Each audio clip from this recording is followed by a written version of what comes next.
Assalamualaikum warahmatullahi wabarakatuh.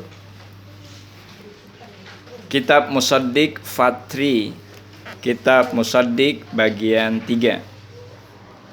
Bapak Ibu, kakak sahabat, pelajar SMP, SMA, Sanawiyah, Aliyah, SMK, mahasiswa, Al-Quran selain Al-Furqan, sekali lagi Al-Quran juga berfungsi sebagai musaddiq, yang membenarkan, yang meluruskan, yang membetulkan terhadap kitab-kitab sebelumnya, Jabur, Taurat, dan Injil. Sekarang bagian ketiga, bagaimana kitab-kitab sebelumnya itu mengalami distorsi, wabil khusus menyangkut masalah akhlak kepada para nabinya, nabi dan rasul utusan Allah Subhanahu wa ta'ala. Kita sekarang kepada dua nabi yang terakhir, yakni Nabi Salomo atau Nabi Sulaiman dan Nabi Isa atau orang Nasrani bilang Yesus. Nabi Sulaiman atau Salomo di dalam kitab 1 Raja-Raja ayat 3 sampai dengan 11. Kitab 1 Raja-Raja 11 ayat 3 sampai 11 bahwa Nabi Sulaiman itu, bahwa Salomo itu menyembah berhala sebagaimana istri-istrinya Nabi Sulaiman. Kitab 1 Raja-Raja 11 ayat 3 dikatakan di sana, ia mempunyai 700 istri dari kaum bangsawan dan 300 gundik. Istri-istrinya itu menarik hatinya daripada Tuhan. Bapak Ibu kakak sahabat pelajar SMP, SMA, Sanawiyah, Aliyah, di ayat yang keempatnya, sebab pada waktu Salomo sudah tua, istri-istrinya itu mencondongkan hatinya kepada Allah lain, kepada Tuhan lain, sehingga ia tidak dengan sepenuh hati berpaut kepada Tuhan Allahnya seperti Daud ayahnya. Ayat 5, demikianlah Salomo mengikuti Astoret, dewi orang Sidon, dan mengikuti Mikom, dewa kejijikan sembahan orang Amon. Ayat 6-nya, dan Salomo melakukan apa yang jahat di mata Tuhan, dan ia tidak dengan sepenuh hati mengikuti Tuhan seperti Daud ayahnya.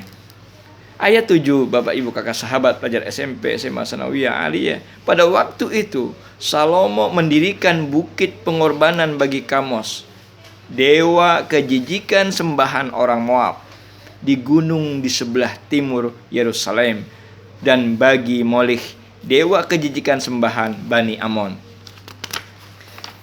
Di ayat 8, demikianlah juga dilakukannya bagi semua istrinya, orang-orang asing itu, yang mempersembahkan korban ukupan dan korban sembelihan kepada Allah mereka. Ayat 9-nya, sebab itu Tuhan menunjukkan murkanya kepada Salomo, sebab hatinya telah menyimpang daripada Tuhan Allah Israel, yang telah 2 kali menampilkan diri kepadanya. Di ayat 10, dan yang telah memerintahkan kepadanya dalam hal ini supaya jangan mengikuti Allah lain, akan tetapi ia tidak berpegang pada yang diperintahkan oleh Tuhan. Ayat 11, Bapak Ibu kakak sahabat pelajar SMP, SMA, Sanawiyah, Aliyah, SMK, mahasiswa, lalu berfirmanlah Tuhan kepada Salomo, oleh karena begitu kelakuan engkau, yakni engkau tidak berpegang pada perjanjian dan segala ketetapanku yang telah kuperintahkan kepada engkau, maka sesungguhnya aku akan mengoyakkan kerajaan itu daripadamu dan akan memberikannya kepada hambamu. Cerita tentang Nabi Sulaiman, tentang Salomo di atas merupakan pelecehan, Bapak Ibu kakak sahabat pelajar SMP, SMA, Sanawiyah, Aliyah, SMK, mahasiswa. Itu pelecehan. Mana pelecehannya? Di mana digambarkan sebagaimana nabi yang rakus perempuan, mempunyai 700 istri dan kaum bangsawan, dan 300 gundiknya, jumlahnya 1000. Dan mustahillah seorang nabi menyembah berhala, menyembah Tuhan lain. Ayat-ayat di atas diluruskan oleh Al-Quran. Itulah fungsi Al-Quran sebagai musaddiq, yang meluruskan, yang membetulkan, yang membenarkan. Dalam hal ini adalah yang meluruskan maknanya. Wa wahabna li Daud, di ayat 30 surah 38 Shad. Wa habna li Daud, dan kami karuniakan kepada Daud, Sulaimana, dan kepada Sulaiman, ni'mal abdu, Dia adalah sebaik-baiknya hamba. Innahu awwabun. Sesungguhnya dia amat taat kepada Tuhannya, bukan penyembah berhala, Bapak Ibu. Wattaba'u di surah 2, surah 1 Al-Fatihah, surah 3 Al-Imran, Allah bilang berfirman dalam Quran surah 2 Al-Baqarah ayat berapa? Ayat 102. A'udzubillahi minasyaitonir rajim minasyaitonir rajim. Wattaba'u matatus syayatin ala mulki Sulaiman al-ayah. Dan mereka mengikuti apa yang dibaca oleh setan-setan pada masa kerajaan Sulaiman, padahal Sulaiman tidak kafir. Allah berbilang bahwa Sulaiman tidak kafir, hanya setan-setanlah itu yang kafir. Mereka mengajarkan sihir kepada manusia dan apa yang diturunkannya kepada dua malaikat di negeri Babil, yaitu Harut dan Marut. Sedang keduanya tidak mengajarkan kepada seorang pun sebelum mengatakan, sesungguhnya kami hanya cobaan, sebab itu janganlah kalian kafir. Maka mereka mempelajari dari kedua malaikat itu apa yang dengan sihir itu mereka dapat menceraikannya antara seorang dengan istrinya, dan mereka itu adalah tidak memberi mudarat. Ayat di atas, Bapak Ibu kakak sahabat, menjelaskan bahwa Nabi Sulaiman alaihissalam tidak berbuat syirik, tidak berbuat kufur, dan beliau sebaik-baiknya hamba yang sangat taat kepada Tuhannya. Itu Nabi Sulaiman. Bagaimana dengan Nabi Isa atau Yesus orang Nasrani bilang? Dikatakan di dalam kitab Matius 27 ayat 45-50, juga disebut di Markus 15 ayat 33-37, Lukas 23 ayat 44 sampai dengan 46, disebut juga di kitab Yohanes 19 ayat 44 sampai dengan 46, Yohanes 19:28 sampai dengan 30. Kalau mereka meyakini Yesus mati di salib, berarti kematian Yesus itu kematian yang terkutuk. Di kitab Ulangan 21 ayat 22 sampai dengan 23, di ayat 22-nya di sana dikatakan di kitab Ulangan, apabila seseorang berbuat dosa yang sepadan dengan hukuman mati, lalu ia dihukum mati, kemudian lalu kau gantung dia pada sebuah tiang. Di ayat 23-nya Bapak Ibu kakak sahabat pelajar SMP SMA Sanawiyah Aliyah, maka janganlah mayatnya dibiarkan semalam-malam pada tiang itu, tetapi haruslah engkau menguburkan dia pada hari itu juga. Sebab seorang yang digantung terkutuk oleh Allah. Janganlah engkau menajiskan tanah yang diberikan Tuhan Allahmu kepadamu menjadi milik pusakamu. Di ayat 13 di kitab Galatia 3, di sana dikatakan Kristus telah menebus kita dari kutuk hukum Taurat dengan jalan menjadi kutuk karena kita, sebab tertulis, terkutuklah orang yang digantung pada kayu salib. Tuduhan ini diluruskan oleh Allah, oleh Al-Quranul Karim. Itulah fungsinya Al-Quran sebagai musaddiq, meluruskan. Wa qaulihim inna qatalnal masih Isa ibn Maryam, di Quran surah 4, surah 3 Al-Imran, surah 5 Al-Maidah, surah 4 An-Nisa ayat 157 sampai dengan 148. Wa qaulihim inna qatalnal masih Isa ibn Maryam Rasulullah wa ma qatalahu wa ma salabuhu walakin subbiha lahum. Al-ayah. Dan karena ucapan mereka, sesungguhnya kami telah membunuh Al-Masih Isa putra Maryam Rasulullah, padahal mereka tidak membunuhnya dan tidak menyalibnya, tetapi orang yang diserupakan dengan Isa bagi mereka. Sesungguhnya orang-orang yang berselisih paham tentang Isa benar-benar dalam keraguan-raguan tentang yang dibunuh itu. Al-ayah, yang menjelaskan bahwa Nabi Isa atau Yesus Kristus itu tidak mati, dibunuh, dan tidak disalib, melainkan diselamatkan oleh Allah Tabaraka wa Ta'ala. Karena Nabi Isa, Yesus Kristus itu tidak mati disalib, maka mustahillah beliau kematiannya terkutuk. Justru sebaliknya, menurut Al-Quran, Nabi Isa alaihissalam adalah orang yang terhormat, orang yang mulia di dunia maupun di akhirat, dan termasuk golongan muqarrabin. Dalam Quran surah 3 ayat 45, Bismillahirrahmanirrahim. Idh qalatil malaikatu ya Maryam innallaha yubashshiruka bikalimatil min ismuhul masih ibnu Maryam wajihan fid dunya wal akhirah wa minal muqarrabin. Nabi Isa itu termasuk golongan muqarrabin, yakni golongan orang yang didekatkan oleh Allah Subhanahu wa Ta'ala. Menurut umat Kristiani, Yesus itu anak Allah, bahkan kini sudah berubah menjadi Allah, menjadi Tuhan sendiri. Surat kiriman Paulus ayat 5, Mereka adalah keturunan bapak-bapak leluhur yang menurunkan Mesias dalam keadaannya sebagai manusia yang ada di atas segala sesuatu.